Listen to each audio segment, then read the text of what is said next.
Oke,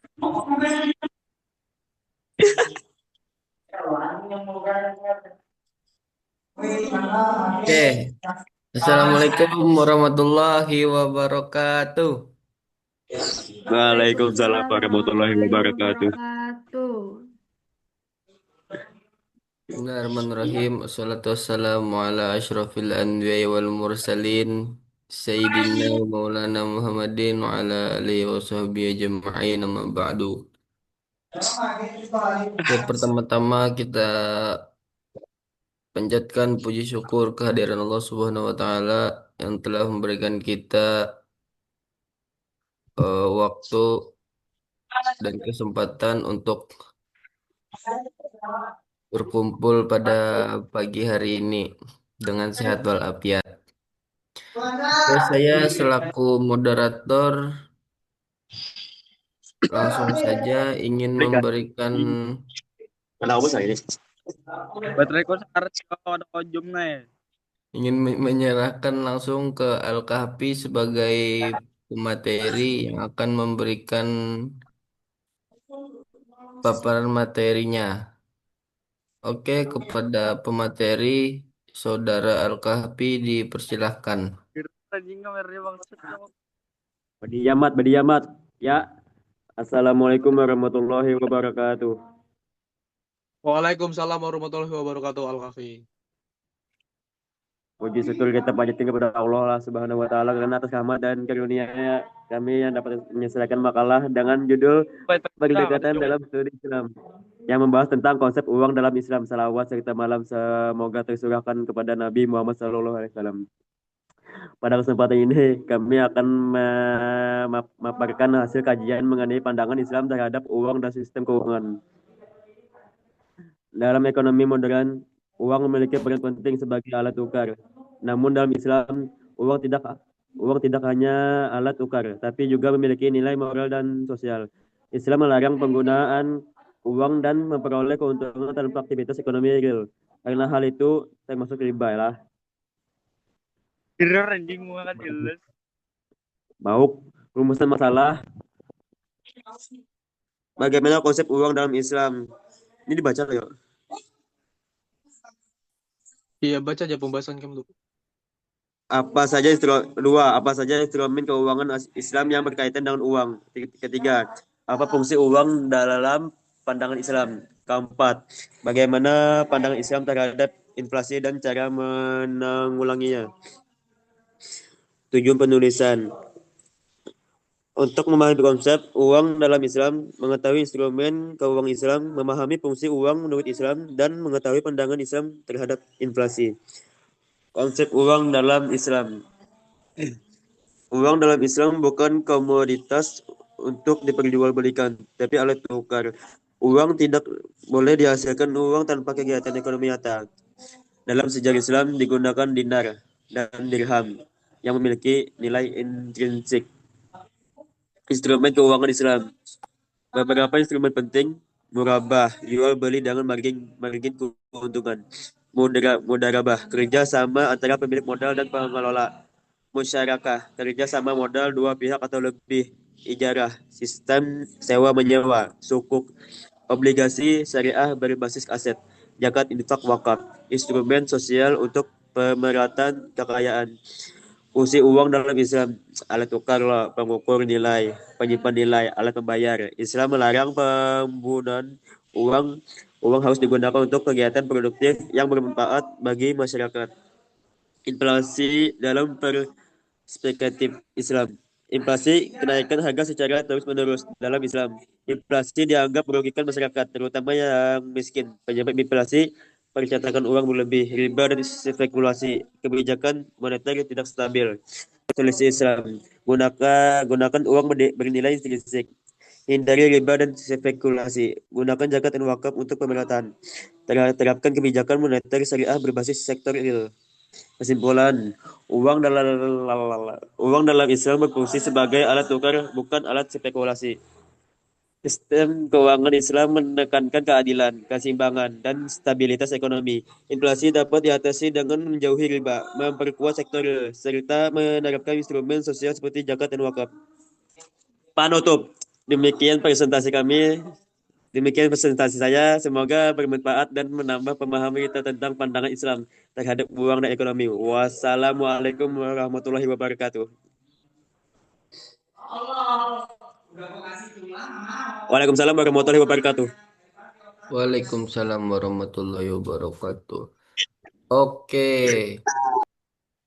dan begitulah tadi materi yang disampaikan oleh pemateri kita sangat-sangat bagus sekali ya. Setelah ini akan ada tanya jawab dari kita semua. Yang ingin bertanya silahkan disebutkan pertanyaannya dan dikirimkan di grup. Dipersilahkan yang ingin bertanya.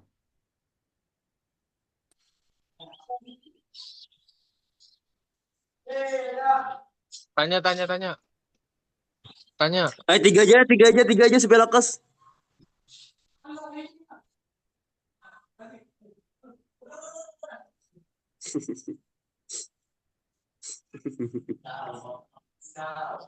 Ica, jangan ngetik Ica, please.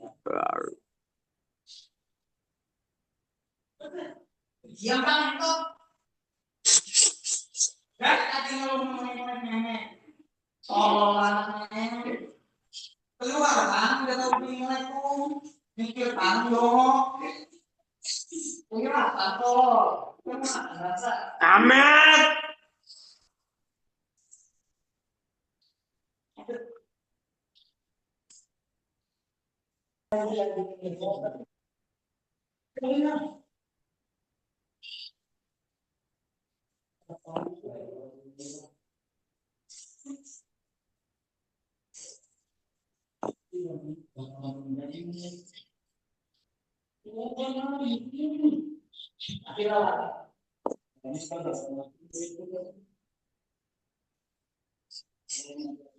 Sudah.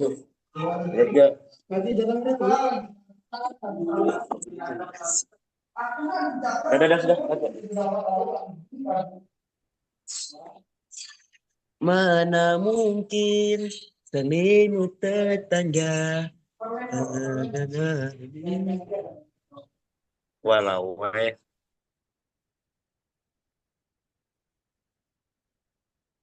Siapa yang bertanya nih? Saya, Assalamualaikum warahmatullahi wabarakatuh. Perkenalkan, nama saya Cia Wijayati. Al-Kafi, apa yang kamu pahami tentang instrumen keuangan Islam yang menghindari unsur riba dan garar? iya. Goror, apa garar? Nggak tahu. Oke, itu aja. Next.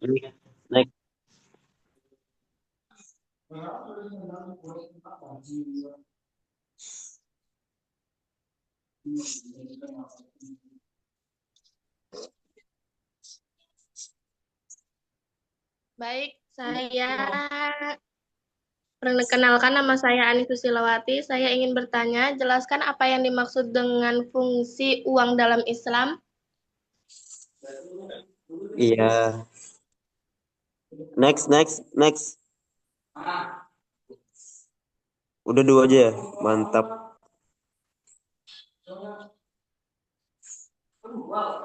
Apakah masih ada yang ingin bertanya? Udah, ditutup dah. Maksimal 3 pertanyaan.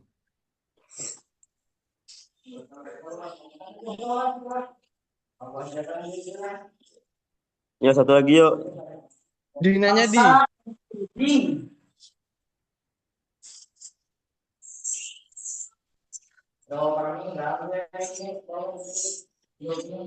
Ikam japin, takun Ben. Apa yang kutakut?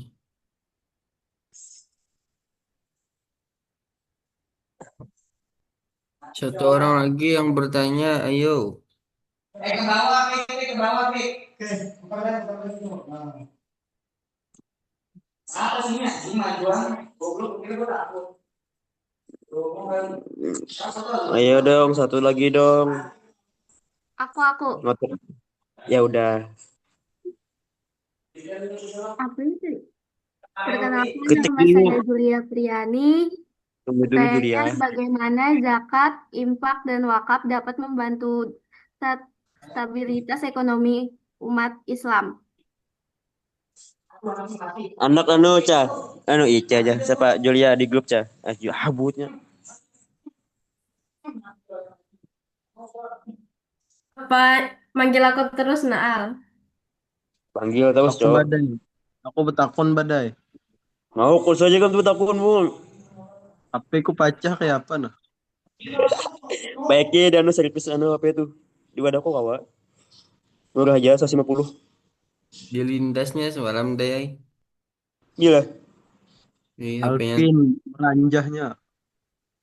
Kocak banget.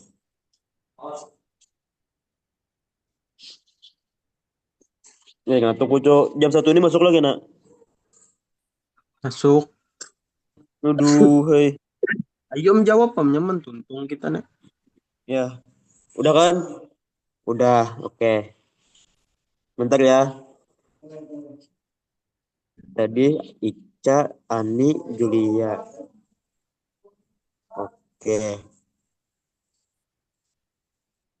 Siapa tadi Ica ya? Ya udah Ica, aku jawab ya pertanyaan kamu ya.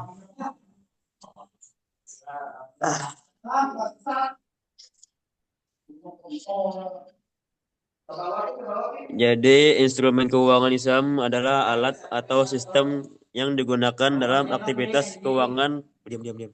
Tapi harus sesuai dengan prinsip syariah. Artinya, tidak boleh ada riba, kayak bunga lah, terus garar, kayak ketidakjelasan lah, dan masyir, seperti judi atau spekulasi. Berarti kalau kita ngomong tentang suplemen keuangan, saya yang menghindari riba garam maksudnya adalah semua sistem atau produk keuangan yang dijalankan secara adil, transparan, dan berbasis kegiatan ekonomi nyata. Paham lah? Kecepatan. Udah ngantuk. Ya udah ulang. Instrumen keuangan Islam adalah alat atau sistem yang digunakan dalam aktivitas keuangan, tapi harus sesuai dengan prinsip syariah.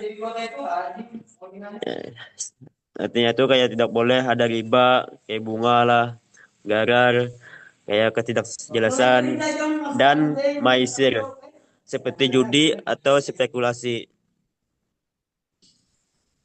Dah, paham lah. Iya, paham. Makasih. Aduh. Habis itu siapa tadi? Ani, jelaskan apa yang dimaksud dengan fungsi uang dalam Islam. Uang lah, dalam pandangan ekonomi Islam, uang punya peran yang sangat penting, tapi bukan untuk mencari keuntungan dari uang itu sendiri. Islam menganggap uang hanya sebagai alat, bukan komoditas. Uang boleh dipakai untuk membeli, membayar, dan bertransaksi, tapi tidak boleh diperjualbelikan untuk dapat bunga atau spekulasi. Fungsi uang kayak apa ya, mempermudah pertukaran barang dan jasa. Contoh, kamu jual baju, membeli, bayar pakai uang. Jadi uang cuma alat untuk memindahkan nilai dari satu pihak ke pihak lain. Digunakan untuk menilai harga barang dan jasa, misalnya harga satu barang 150. Aku nih bahas apa, Cok?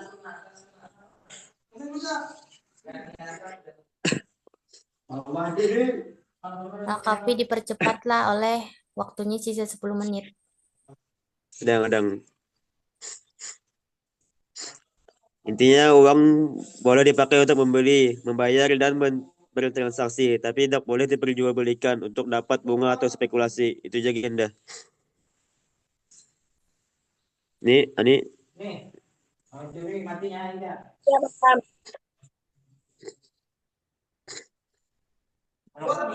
siapa tadi pulang Julia kah? William jangan toksik, Cok. Ani, Julia. Bagaimana zakat, infak, dan wakaf dapat membantu stabilitas ekonomi umat Islam?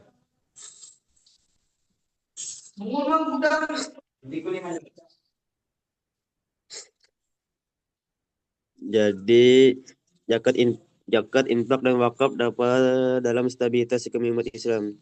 Dalam Islam, zakat, infak dan wakaf adalah instrumen sosial ekonomi yang berperan penting untuk menjaga keseimbangan dan keadilan ekonomi. Ketiganya ketiganya punya tujuan sama, mengurangi kesenjangan antara yang kaya dan miskin, serta memastikan harta tetap berputar dalam masyarakat.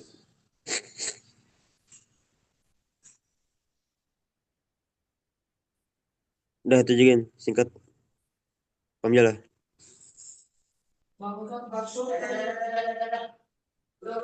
Julia, Ya, sudah jelas Kak Afi. ya udah makasih ya.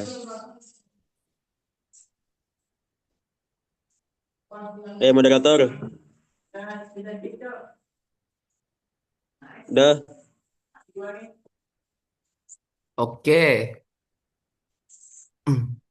berakhir sudah diskusi kita pada hari ini.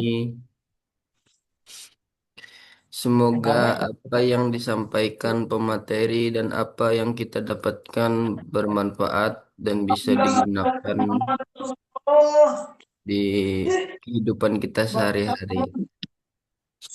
Amin, amin, amin. Oke, untuk mengakhiri diskusi pada hari ini, eh, sebaiknya kita mengucapkan hamdalah. Alhamdulillah. Alhamdulillahirrabbilalamin. Saya selaku moderator pamit undur diri. Saya akhiri. Akhirul kalam. Assalamualaikum warahmatullahi wabarakatuh.